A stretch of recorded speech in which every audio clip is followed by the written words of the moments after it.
I was standing in my tiny kitchen, tasting lemon curd off a wooden spoon, when my phone buzzed with a message that split my chest open like a cold wind. "Hey Nora, quick update on the shower. The girls decided to keep it more intimate. You don't need to come anymore, it'll be easier to surprise you later."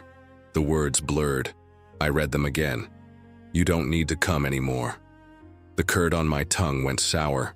A second bubble popped up from Kenzie, my maid of honor, all bubbly confidence and little hearts. "Don't stress, babe. We got it. You've been so busy. Just let the fun happen, okay?" I could smell sugar, butter, and vanilla in the air. I could also smell the weak floral perfume of a lie. I set the spoon down and it kissed the teak board with a soft clink. My hands trembled over my phone as the hum of the fridge seemed to move closer, like it wanted to witness whatever came next. I didn't scream or cry. I stood in the stillness, the kind that happens before a summer storm, and I listened to my own heartbeat. There was a part of me, a soft, diplomatic part, that wanted to send something reasonable back. Of course. Makes sense. Thank you, girls. But there was another voice, low and calm, that said, "Not today." I typed nothing. I wiped curd from my thumb and thought of the walnut boxes of ribbon in my hall closet, the hand-lettered place cards, the favors with dried lavender sprigs that had stained my fingers purple. I had stayed up late with a fountain pen, looping names in ink that smelled like rain. I'd chosen a caterer who did delicate tea sandwiches and little pies that looked like jewels. The contract was under my name, my deposit, my choices, my flowers, my menu, my grandmother's recipe for lemon poppy seed cake. And now, a text. "Don't come." The storm inside me stopped shaking. It sharpened. I closed my eyes and saw the tea room I'd booked. Pale bluish walls, mirrors framed in gold, a chandelier that made a hiss of light like fizzing soda. Little cups thin as eggshells. The server who had smiled when I asked if the strawberries could be sliced like hearts. "Anything you want, Miss Bennett," she had said, and I had believed her. It was the first time in weeks something felt like mine. I set the spoon down and whispered to my empty kitchen, "This is my bridal shower." Then I added softly, for the first time in this whole wedding mess, "I will not be erased." The beginning had been sweet. Evan and I had met in a narrow bookstore in the South End when a stack of travel books collapsed into my lap. He scooped them up with quick, clever hands and apologized with a smile that felt like an open window. We went for coffee that tasted like burnt caramel and shared a croissant whose flakes stuck to his chin in a comet tail. He was earnest and funny and kind. The first time he took me to his mother's house in Lexington, I wore a pale dress and brought a quiche that I'd practiced twice before. I wanted so badly to fit into that house with the piano that no one played and the sunroom with the basil plant that had never been picked. Lydia, his mother, greeted me with a smile that felt measured, like a ladle over a simmering pot. "You're just as pretty as in your pictures," she said, which sounded fine until she added, "We'll get you into some nicer colors for photographs. Pastels can wash you out." Kenzie came into my life soon after. She and Evan had gone to college together. She was one of those people who talks with her whole body.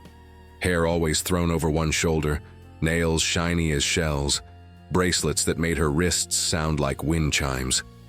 She offered to be maid of honor before my coffee had cooled. "You need someone who knows how to make things magical," she said, tapping my phone with a glittered nail. "I have a document." They had a document for everything. Pre-wedding spa day, hair trial with competent stylists, a rehearsal dinner menu that did not include cilantro because many people lack the gene. Preserving her words, I kept smiling. I took extra shifts at the bakery where I worked so I could pay for the things that were non-negotiable. I sold a sapphire ring my Aunt Celia had left me to cover the deposit at the tea room because it had the right lighting and the wall moldings that made every photo look like a magazine. I wrote place cards by hand when the calligrapher was booked beyond hope. I let Lydia adjust the engagement photo plan to include our side of the family, which meant 8 extra people, and I ironed every shirt myself on the bed while Evan read me jokes from his phone to keep me from crying into the crisp cotton. There were small indignities that seemed innocuous at first. A group chat named Brides Girls that I had to ask to join, Photos sent of gold dresses that looked like foil candy wrappers with captions like, "Nora, this shade is fashion-forward, trust." A brunch at Lydia's where she put me at the far end of the table between two cousins who stared at my plate like I'd committed crimes against hollandaise. "Our family has a certain standard," Lydia said lightly, not looking at me. "We don't need to do everything rustic." Kenzie's texts got brighter as mine grew quieter. She fixed the invites to my shower so they said, "Join us as we shower our beloved bride-to-be," followed by a list of co-hosts where my name did not appear. They chose a theme that left my careful lemon and lavender ideas in a dustbin. Champagne garden. Lydia sent me a file with a palette, approved by the family. When I mentioned the caterer I'd picked, Maple and Thyme, a tiny place that makes little brown sugar tarts that taste like autumn, Lydia replied, "Let me connect you with someone more capable." "Maple and Thyme has been doing this since before I learned to frost a cake," I said, trying to sound breezy. "They're perfect." Silence. Then a simple thumbs-up reaction, which somehow felt meaner than a no. I held firm. I kept my caterer. I reminded myself with a stubbornness that felt old and bone-deep that this was my one day to be spoiled. When we signed the contract at their little shop smelling like cardamom and butter, the owner, a woman with salt and pepper hair and eyes that crinkled kindly, squeezed my hand. "You're doing fine," she said. "You don't need to buy everyone else's approval." On the day the group chat blew up about the intimate decision to uninvite me from my own shower, I scrolled up and up, past the emojis and the tiny knives disguised as compliments, and I saw the photo Kenzie had sent hours earlier. A linen tablecloth draped over a long table, gold balloons, and a printed sign with brush lettering. "Bridal tea for the future Mrs. Fields," it said. No name, just a future attachment to his. I put my phone down. The lemon curd was skinning over, a paper-thin film sliding over bright yellow. Outside, the sky was the color of dishwater. I rinsed the spoon and watched the curd curl down the drain like paint. Then I turned off the stove, stripped off my apron, and drove to Maple and Thyme. The bells over the door made a gentle clatter as I stepped in, like beads tapping a window. The owner looked up from a tray of almond cookies and took one look at my face. "What happened?" she said, not a question so much as a soft place for me to set my burden down. "They uninvited me," I said, my voice surprising me by not shaking. "From my own bridal shower." The owner blinked once, and I saw something harden at the corners of her mouth, a kind of quiet fury that women keep ready for when it's needed. She wiped her hands on an apron streaked with flour. "Honey," she said, "sit." I sat on a stool that smelled faintly of cloves. She poured tea into a chipped cup with blue swallows on it and slid it to me, the saucer warm against my palm. "The contract is in my name," I told her. "I signed it. I paid the deposit." "It is," she agreed. "I remember your signature." "What happens if a client cancels?" I said, and the words felt like opening a window in a stuffy room. "Like right before." "We have a notice window," she said, eyes steady. "Within that window you can cancel, and we hold the deposit or apply it to something else you want. We don't show up to someone else's party if the contract says your name." She took a breath and added carefully, "Especially if that someone else has tried to push you out of your own event." I stared into my tea as steam stitched my lashes together. Somewhere in the back of the shop, a timer dinged and someone cursed softly, the warm music of a kitchen. The owner leaned on the counter with both hands. "You tell me," she said. "What do you want to do?" What did I want? I wanted a day that wasn't about them. I wanted to remember who I was before my life became a checklist for other people. I wanted to feel the quiet choreography of wielding my own choice, and I wanted to make a point, clean as a slice through lemon sponge. "I want to cancel," I said. "Today." Her mouth twitched the tiniest bit, not unkind. "Then we'll cancel. Invoice voided. We'll note that the client has canceled the buffet." She paused. "We can also redirect that credit when you decide what you want to do with it." "I don't want them to have my food," I said, and the simplicity of the sentence put a lump in my throat. They uninvited me. They can plan their own menu. We abide by our contracts, she said. We'll inform the venue that the original client has canceled. And Nora, she added, tapping the counter lightly with a fingertip, we will feed whoever you want, when you are ready. We've donated to shelters before. We've catered family dinners in backyards with string lights. We've done midnight picnics on living room floors. We are on your side. A laugh escaped me, incredulous and wet. I might hold you to that. Please do, she said. But first, would you like another cookie?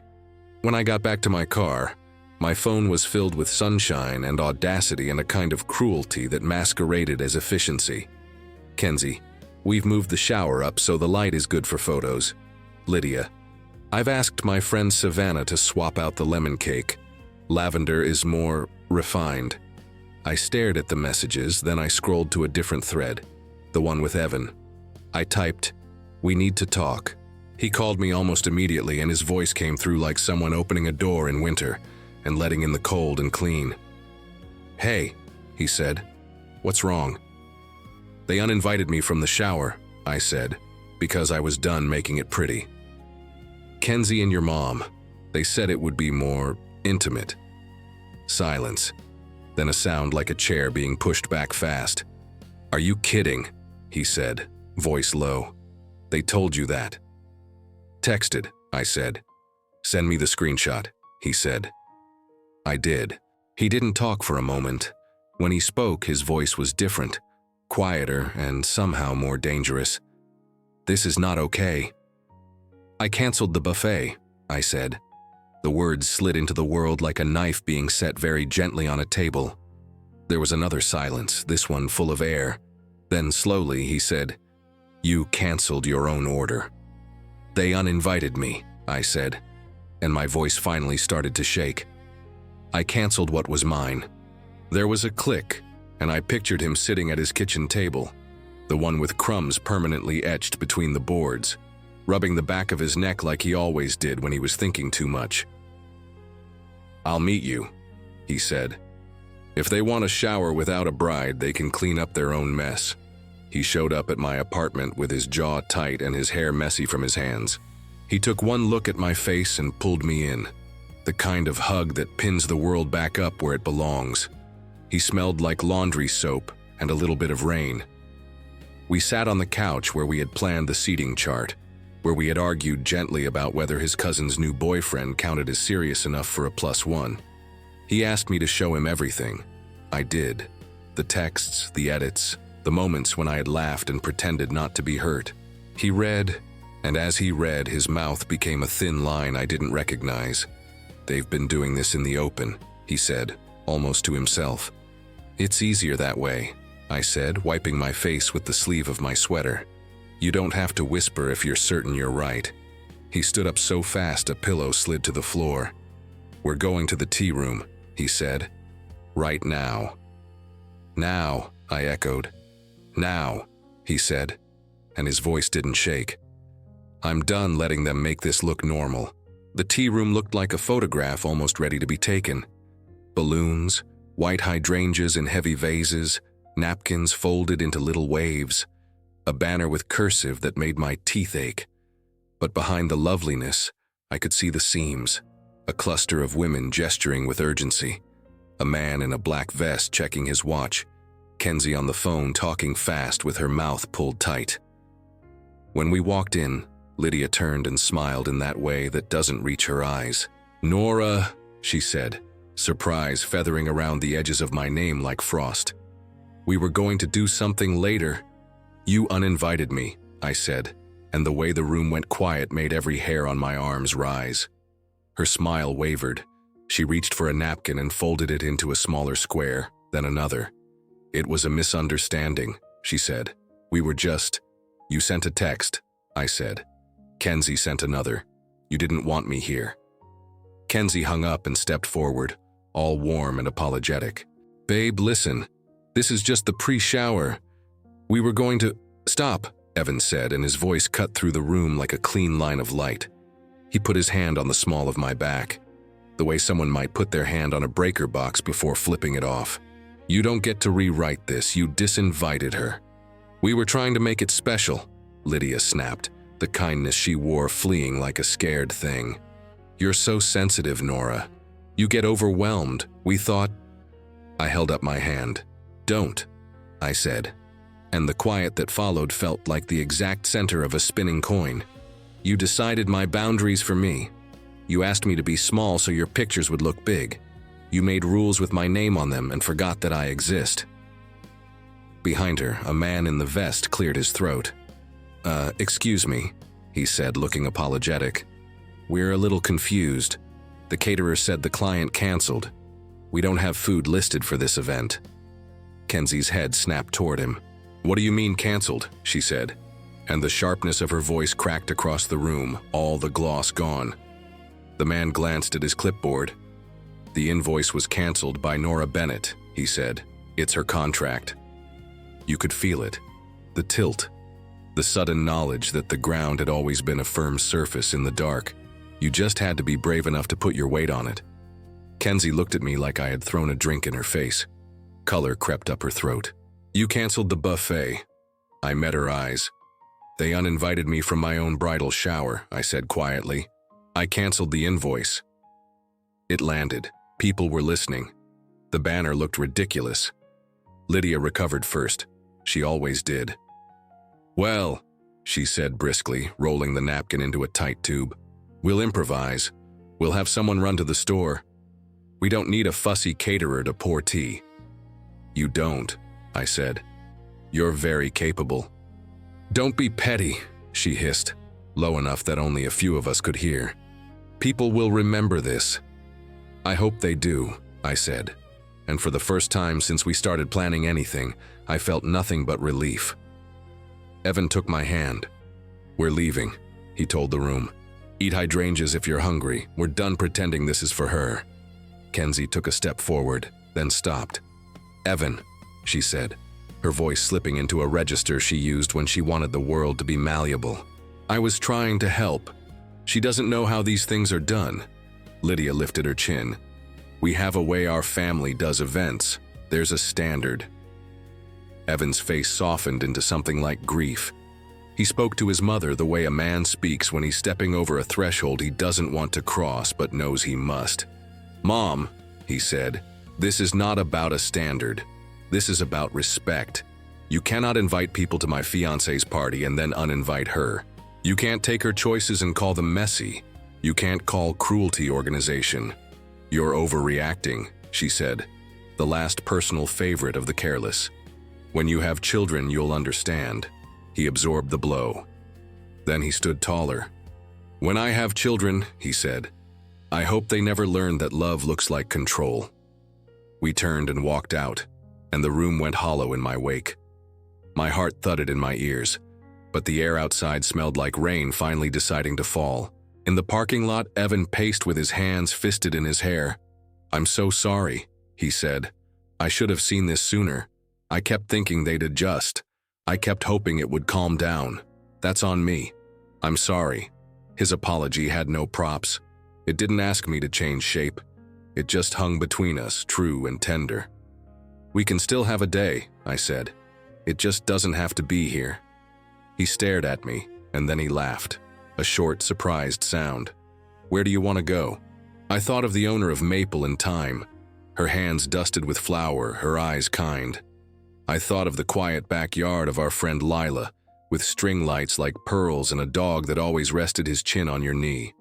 I thought of the credits sitting at the bakery like a held breath. I texted Lila, any chance your yard is free? She replied with 3 words that felt like a blessing.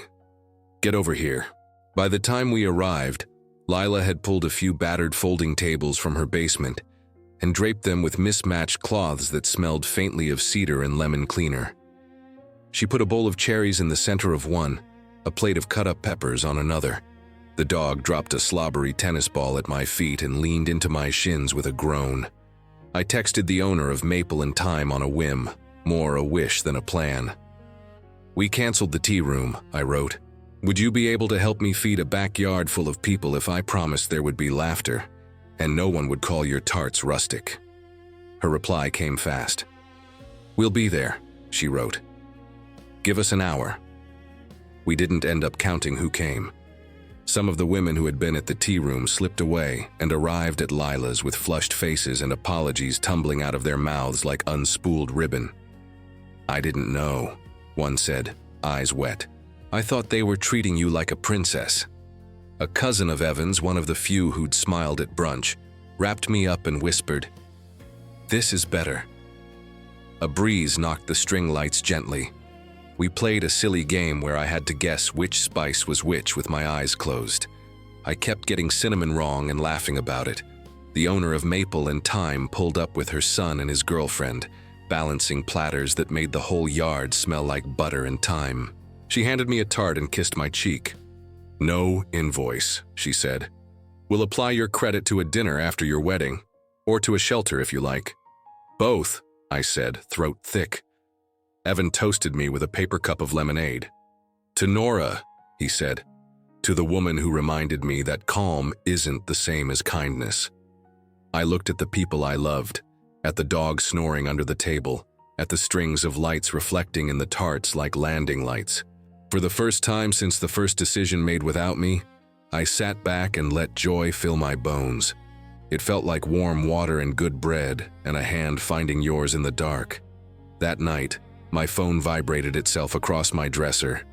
Kenzie sent a long text threaded with excuses and the word miscommunication doing too much work. She said she thought she was protecting my peace. She said she never meant to hurt me.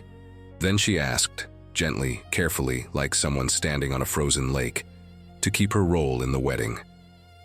Lydia's text came later, short and as neatly folded as her napkins. "I would like to talk," it read. "I apologize for any offense. Families can be difficult. I want what's best for my son. I wasn't aware it would cause this level of distress. It would have been easier to send something quick back, something that would let the night swallow the day and spare us all the awkwardness. But I had been swallowing all season and I was full." I wrote to Kenzie, "You uninvited me. You used my name for a party and removed me from it. That is not a miscommunication. I'm choosing a different maid of honor. I chose Lila." I wrote to Lydia, "I love your son. I want to build a life with him that is soft and sturdy. I am not an event for you to manage. I'm asking for your respect. We can have a relationship. It must include boundaries." The next day, Lydia knocked on our door. She stood on the stoop like someone had carried her there and forgotten to wind her up. She wasn't wearing jewels or high perfume. Her hands were empty. When I opened the door, she looked at me with eyes that were a little red around the edges. "May I come in?" she said, voice quiet. I let her in and she sat on the couch like she was trying not to crease it. She looked at me, at Evan, back at me. "I'm sorry," she said. The words were strange in her mouth, but they were true. "I have spent a long time in rooms where the loudest person gets to call it order. I thought that was kindness. It is not. I pushed you out of your own day. That is unforgivable." She paused, then shook her head. "I'm asking you to forgive me anyway." I listened to the clock tick softer than a heartbeat. I looked at her hands, pale, clean, a thin band where a ring had rested for years. I saw the kindness she had withheld not because she lacked it, but because she had ached with something she didn't know how to name. I saw the woman who had wanted perfection like a talisman and wielded it like a sword.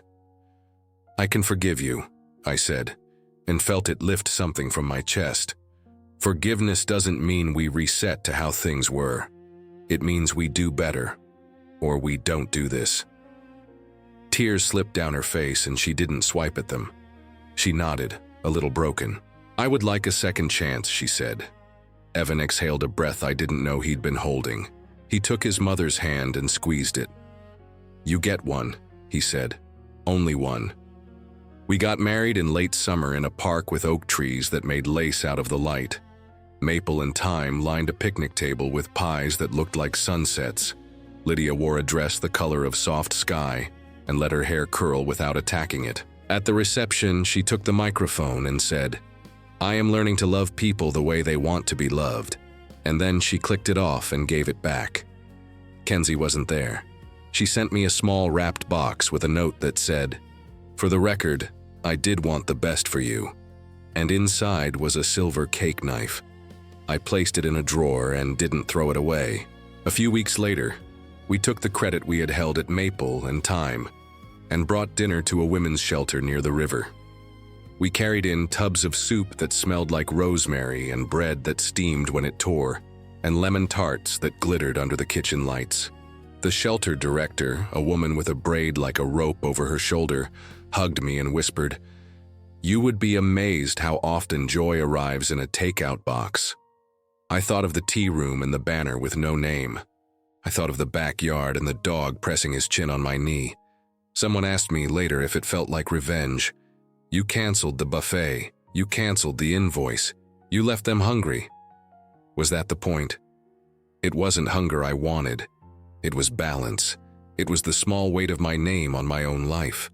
It was the lesson taught without shouting. If you remove someone from their celebration, you remove the celebration too. I still keep the group chat on my phone, not because I need to reread it, but because it reminds me of a skill I practiced late. When someone tells you who you are, believe them the first time. Then tell them who you are, and make your life meet that shape. Sometimes when I stir lemon curd on the stove, I think of how the surface builds a thin skin if you leave it too long. It's easy to mistake that skin for substance, but beneath it the good thing is still bright and hot and waiting if you dare break through. On a blue, ordinary afternoon, I stood in my kitchen with my phone in my hand and a storm in my chest. They uninvited me from my own bridal shower. I canceled the invoice. That simple act cracked something open and let the light in. The best revenge I've ever tasted wasn't sour. It tasted like lemon and sugar, and a choice I made because it was mine. Karma, it turns out, isn't a thunderclap. It's a quiet correction, a hand on the dial.